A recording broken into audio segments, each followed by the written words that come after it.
हमारे पास आज का टॉपिक है रेस्पिरेशन इन प्लांट।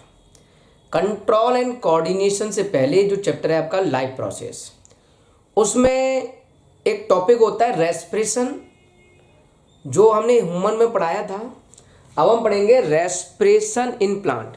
तो क्या रेस्पिरेशन होता है प्लांट्स में? तो हम कहेंगे रेस्पिरेशन प्लांट में भी होगा। तो कैसे होगा रेस्पिरेशन प्लांट में, वो इस चैप्टर में हमको पढ़ना है। तो हमारे पास पहला टॉपिक है इसमें रेस्पिरेशन इन प्लांट। ध्यान रखना, रेस्पिरेशन प्लांट में भी हो सकता है। अब कैसे होगा, किन पार्ट से होगा, इनके रेस्पिरेटरी पार्ट क्या हैं वो हमको समझने हैं। तो हमारे पास मान लो ये प्लांट है, उसकी ये लीफ हो गई, ओके, ये मैंने दिखा दिया उसका स्टेम,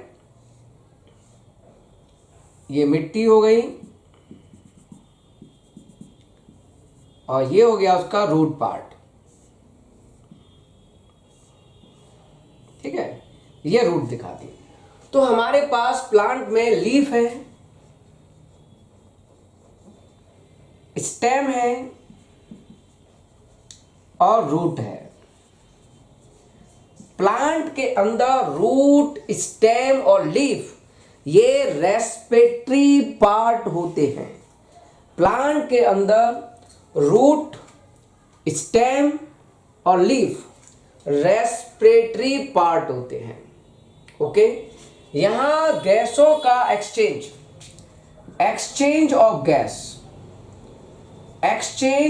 गैस, चाहे वो O2 गैस हो, चाहे CO2 गैस हो, ये पॉसिबल है बाय डिफ्यूजन।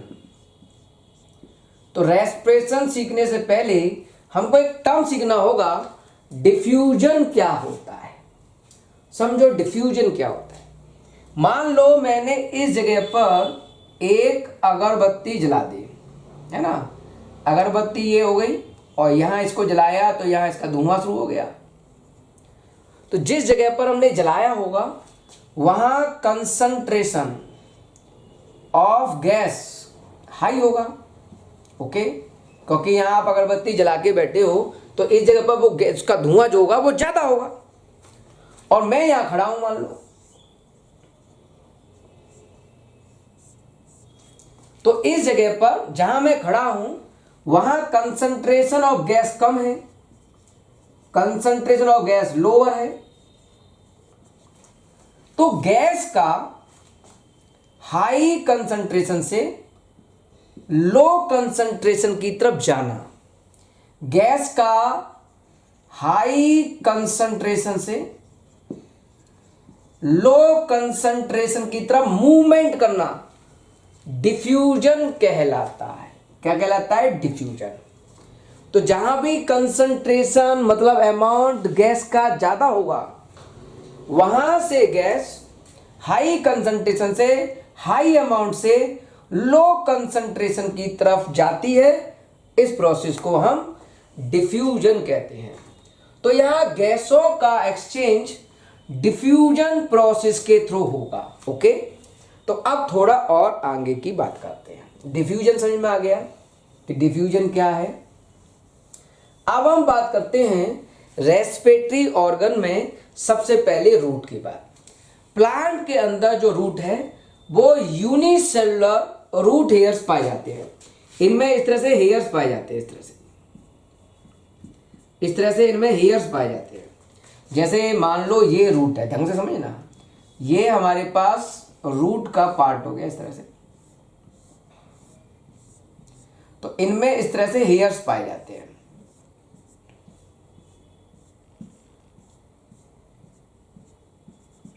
इस तरह से हेयर्स होते हैं। इनको हम नाम देते हैं unicellular root hairs. Unicellular root hair, एक सेल वाले रूट हेयर्स इसमें पाए जाते हैं रूट में। ओके, और जो मिट्टी है, सॉइल है, सॉइल के जो पार्टिकल्स हैं उनके बीच में ऑक्सीजन गैस होती है, O2 गैस फंसी हुई होती है सॉइल के अंदर, और ये ऑक्सीजन गैस बाय डिफ्यूजन के द्वारा ये ऑक्सीजन गैस रूट हेयर में एंटर कर जाते हैं। तो रूट के अंदर डिफ्यूजन के द्वारा ऑक्सीजन मिट्टी से, सॉइल से निकलकर रूट हेयर में एंटर करती है। तो ये था रूट के अंदर रेस्पिरेशन। अब हम बात करते हैं स्टेम की, ठीक है, थोड़ा स्टेम की बात करते हैं। अब हम बात करते हैं स्टेम की। स्टेम प्लांट में दो तरह के देखने को मिलते हैं, दो तरह के स्टेम देखने को मिलते हैं प्लांट्स में। वुडी स्टेम, एक तो वुडी स्टेम कहते हैं हम, और एक कह सकते हैं हम herbaceous, herbaceous, HERBEOUS, herbaceous green stem. थोड़ा सा ग्रीन स्टेम होगा, ये सूखा हुआ, और वुडी स्टेम कहलाता है। ओके, जो वुडी स्टेम होते हैं उनके अंदर स्मॉल पोर्स होते हैं, इनके अंदर स्मॉल पोर्स प्रेजेंट होते हैं, और इन पोर्स को हम नाम देते हैं लेंटिसल, lenticels, LENTICELS, lenticels. Okay, woody stem के अंदर जो पोर्स होते हैं उनको लेंटिसल्स कहते हैं, और हर्बेसियस जो ग्रीन स्टेम है उनके अंदर भी स्मॉल पोर्स होते हैं, लेकिन इनको हम नाम देते हैं स्टोमेटा। आप कहोगे सर स्टोमेटा तो लीव्स में होते हैं, यहां भी होती हैं, ग्रीन स्टेम में भी, तो ये भी स्मॉल पोर हो गए। तो इन स्मॉल पोर के थ्रू ऑक्सीजन गैस अंदर एंटर करेगी। तो जो भी गैस होगी ऑक्सीजन गैस, जैसे ये आपका स्टेम हो गया, इनमें छोटे छोटे होल्स होंगे, और इन होल्स के थ्रू गैस जो है अंदर एंटर कर सकती है, या फिर यहां से गैस बाहर आ सकती है। तो इस तरह से गैसों का एक्सचेंज स्टेम में लेंटिसल्स के द्वारा या फिर स्टोमेटा के द्वारा पॉसिबल होगा। तो ये केस था स्टेम का। ओके, स्टेम का केस समझ में आ गया। अब हम बात करते हैं लीव्स के अंदर। तो अगला कंसेप्ट है लीव्स के अंदर क्या होगा। थोड़ा आइडिया लेते हैं लीव्स के अंदर क्या हुआ। तो मैं ये रफ कर देता हूं और लीव्स को थोड़ा ब्रॉड करके दिखाता हूं। लीव्स के अंदर, जैसे ये लीव्स है हमारे पास, ग्रीन लीव्स के अंदर छोटे छोटे पोर्स होते हैं जिनको हम नाम देते हैं स्टोमेटा। तो लीव के अंदर स्टोमेटा पाए जाते हैं और गैसियस एक्सचेंज इन स्टोमेटा के द्वारा पॉसिबल होता है ग्रीन प्लांट में, ग्रीन लीव्स में। ओके, अगर हम स्टोमेटा की वर्किंग को थोड़ा समझें तो ये कुछ इस तरह से समझो। इस तरह से एक बीन शेप में, इस तरह से एक बीन शेप में समझो। अरेंजमेंट दिखा रहा हूं मैं, ध्यान से समझना। ये ग्रीन शेप में अरेंजमेंट है और इसके चारों तरफ इस तरह से मैंने कुछ एक और स्ट्रक्चर बना दिया। ओके, अब मैं इनके नाम समझा रहा हूं। ये पूरा स्टोमेटा का डायग्राम है। इस स्टोमेटा में सबसे बाहर ये जो सेल दिख रही हैं, इनको हम नाम दे रहे हैं सबसाइडरी सेल।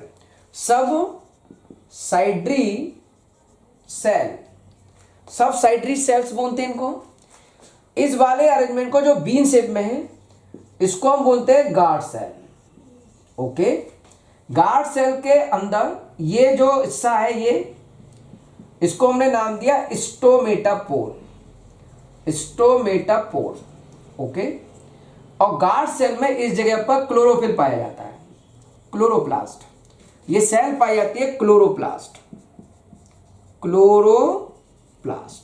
ये डायग्राम होता है स्टोमेटा का।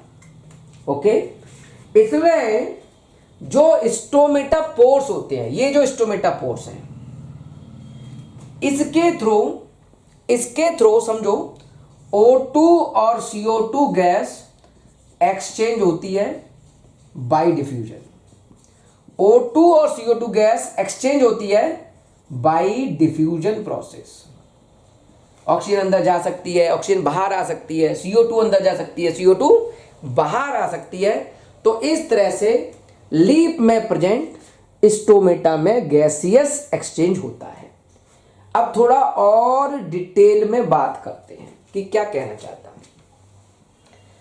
दो टाइम हम लेंगे, डे टाइम और नाइट टाइम। डे टाइम में क्या पॉसिबल है और रात में क्या पॉसिबल है। तो हमने डे टाइम की बात की। डे टाइम,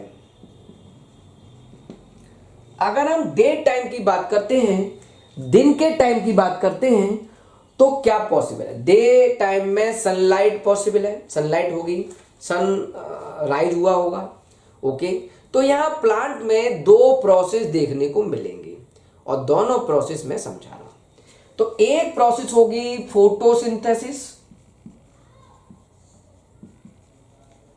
और एक प्रोसेस होगी रेस्पिरेशन। दोनों पर ध्यान देने की कोशिश करें।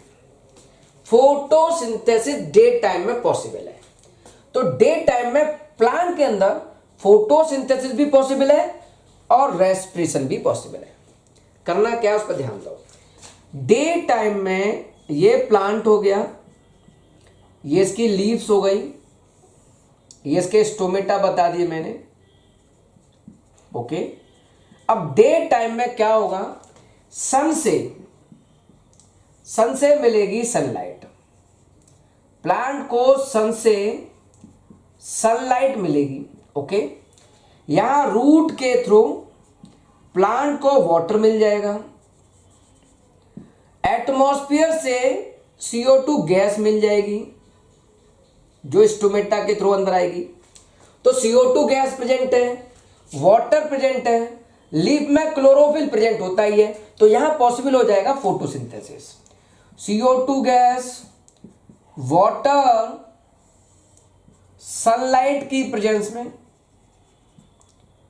क्लोरोफिल प्रेजेंट है लीव्स में, उसकी प्रेजेंस में फोटोसिंथेसिस करेगा और बनाएगा कार्बोहाइड्रेट C6H12O6, ग्लूकोज बना देगा और लॉस करेगा बहुत सारी ऑक्सीजन।